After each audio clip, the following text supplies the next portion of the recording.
Well, I'm Dennis Baker, and you hit on an interesting subject of mine. When you say define who you are, that gets into identity, and identity is at the core of a lot of the artwork that I'm working with. But I'm retired now, was in aviation for many years as a pilot, civilian, military. But as to define who I am, that's a broad question, because I think our identity can be tied up in the people that we know, the things that we do, the interests that we have, and our passions and so forth.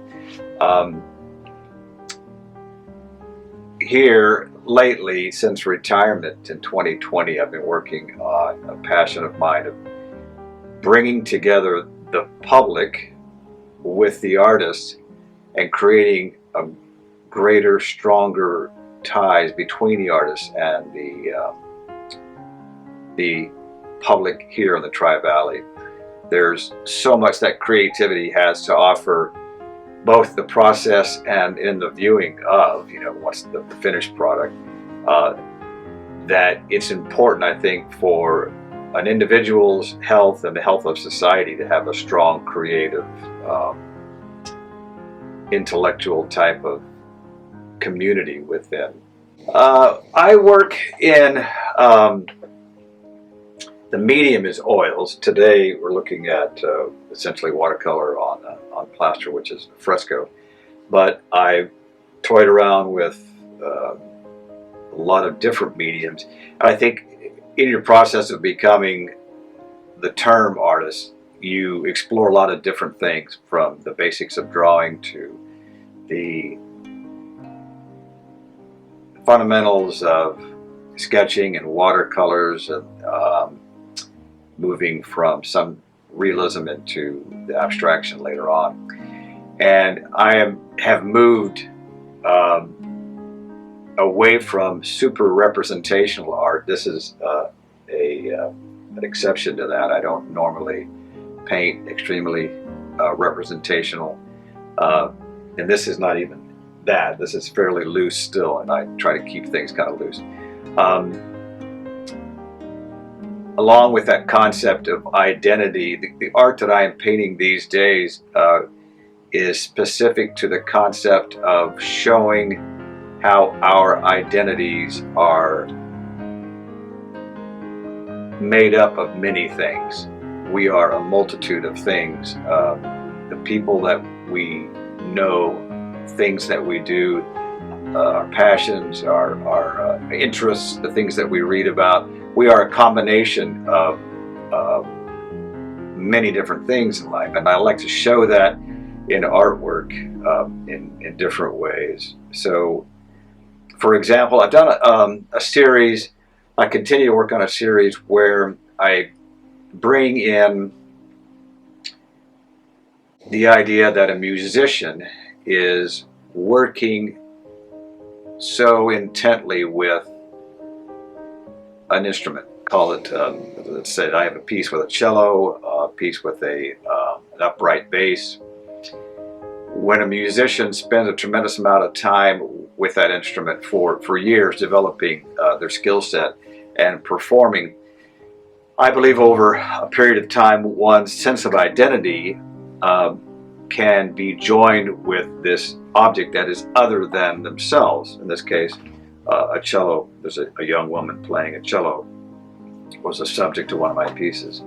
But the woman, in her relationship with the music and the instrument and the act of practicing and performing, creates a sense of identity within that person. So she sees some of her identity wrapped up in the cello. So that's the piece shows just exactly that. Her and the cello becoming this one thing. And that's true in the other piece that's called the flamenco bass. It's the idea that this individual is playing the bass and the bass is sort of playing him. It's a relationship you have with the music and the instrument itself. and where it takes you. There's a discussion about where our minds go when we get deep into the act of, in this case, creativity, playing a musical instrument. So I feel strongly that our identities change, that they're fluid throughout life, throughout the day, and as you interact with someone or something, like in this case a musical instrument, you are taking on an identity at that moment that is hopefully appropriate and one that is creative in this endeavor to express yourself in music or in art. So I think every person has that opportunity and that potential to expand and our identities as we learn about other people, other things, and so forth. So my art over the past 20 years has developed into an exploration of that concept of who we are as individuals and our identities. I enjoy philosophy and learning what other artists have gone through in their lives to develop this arc that you see in a particular artist's life.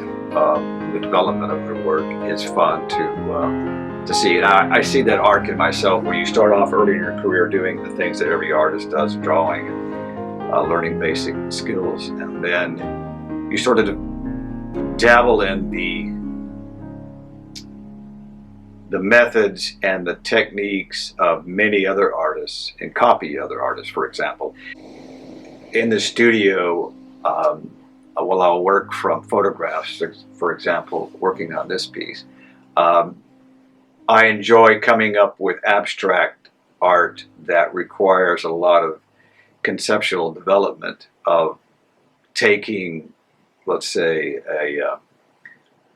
the current abstract piece that I've been working on for a while is a flute player. I have my oldest daughter played flute, and so I use her as a subject matter, taking lots of photographs and then trying to present on a two-dimensional surface the concept of not only the flute, the interaction of the flute player with the flute, but what the music, what do you feel as you listen to flute music? I've done that for some other instruments and different types of music, like a jazz bass. What is it?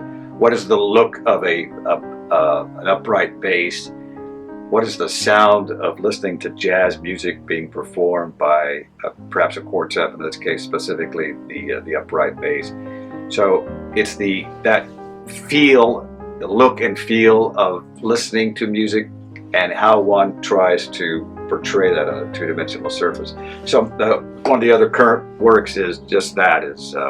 I finished the drawings a while back, and I'm ready to start transferring that to a surface. And once again, going through that philosophical mental development of an abstract piece, so that it means something to the viewer and means something to me. When people have come to my house to look at the artwork for purchase, they've done so. They've sort of been attracted to those pieces that,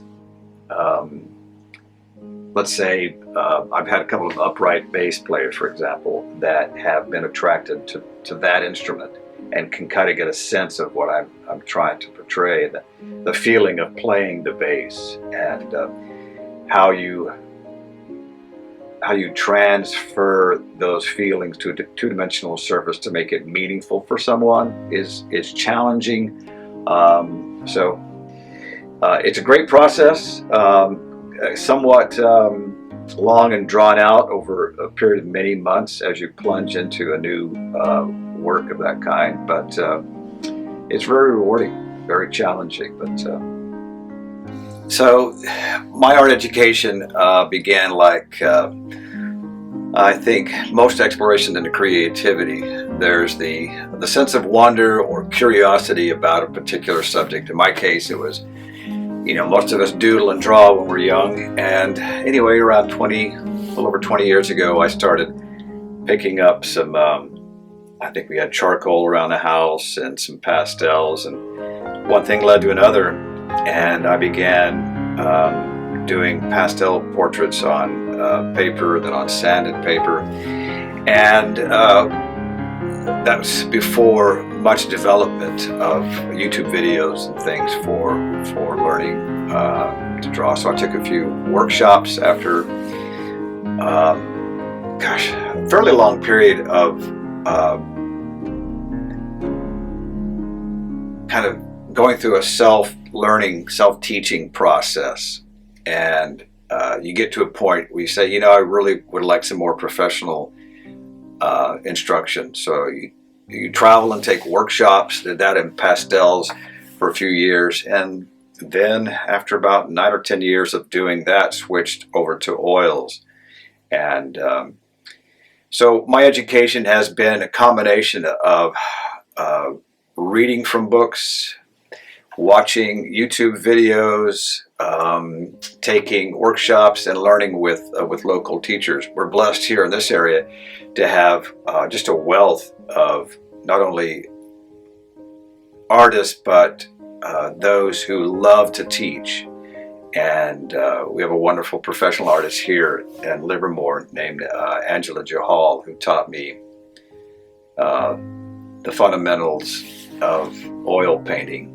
I studied with her for a couple of years or so, and I have a close friend who came over from Havana about 8 or 9 years ago, and he's an oil painter like me, but also one steeped in the academic training from his time in Havana, and engrossed as well in the art history. And being around him, we both have a penchant for learning not only the craft itself and about the materials, the methodology, but art history, the artists from, you name it. This is Leonardo Cuervo, who is both a close friend and a wonderful teacher and a wonderful person to learn about what it means to be creative and be an artist.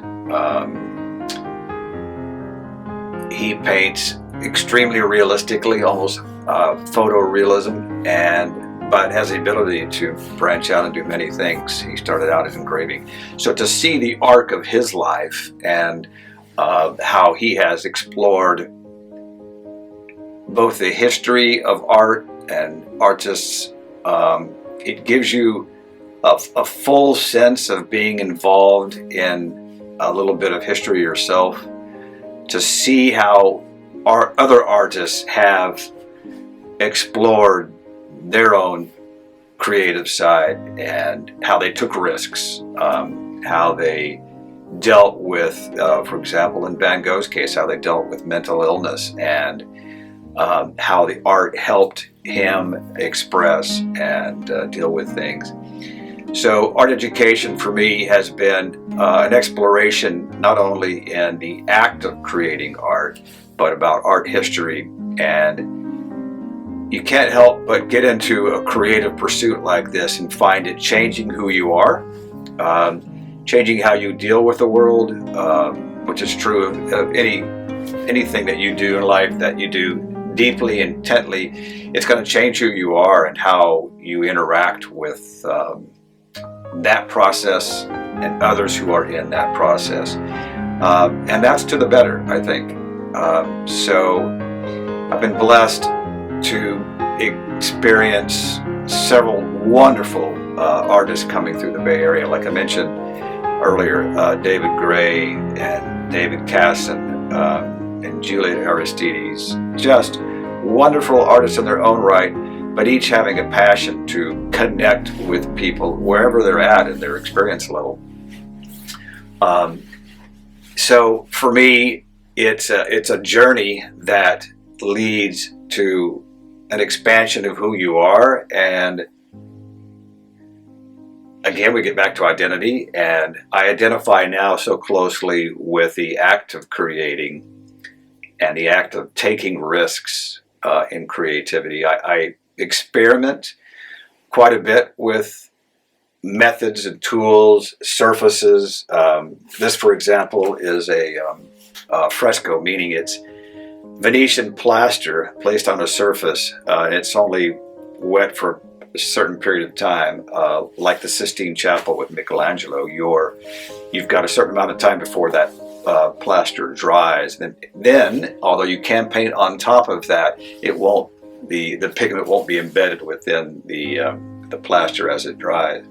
So it's a wonderful process to try things you're not familiar with. Learning from it as you go, making lots of mistakes, and the practice of making art has showed me how learning about what you're doing can seem, trying something new can seem scary, but it's really a process of taking what I call a step. And we often are afraid to try something new. We're often afraid to dive in and change what it is we're doing in the middle of a composition for fear we'll mess it up. But I look at the act of creating a particular composition, be it a painting or what have you, as a step on a journey, and that you will make mistakes, but you learn more from your mistakes than from your easy successes.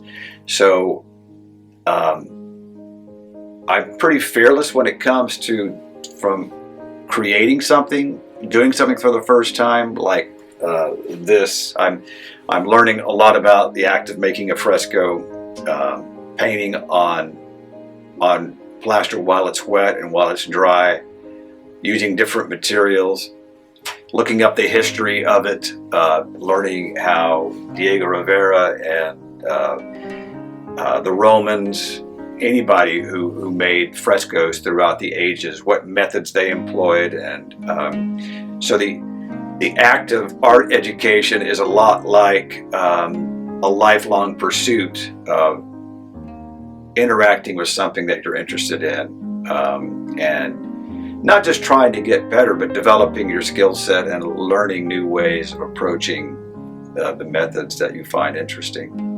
It's two-sided. It's exciting, and it's also a journey that is, I hope I can share with my friend and bring him into it and discuss some of the things that we've talked about. And art practice in general for me continues and will for as long as I'm alive.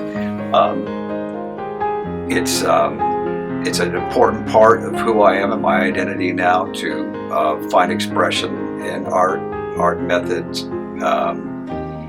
It's not important for me to be, quote, successful as an artist in society's terms, the way they look at success. Some people say that means you're famous, that means you sell a lot, you make a lot of money at it. And I think if you are creating and you find joy in that process, then that is enough said right there. And I think I can continue that as long as I live.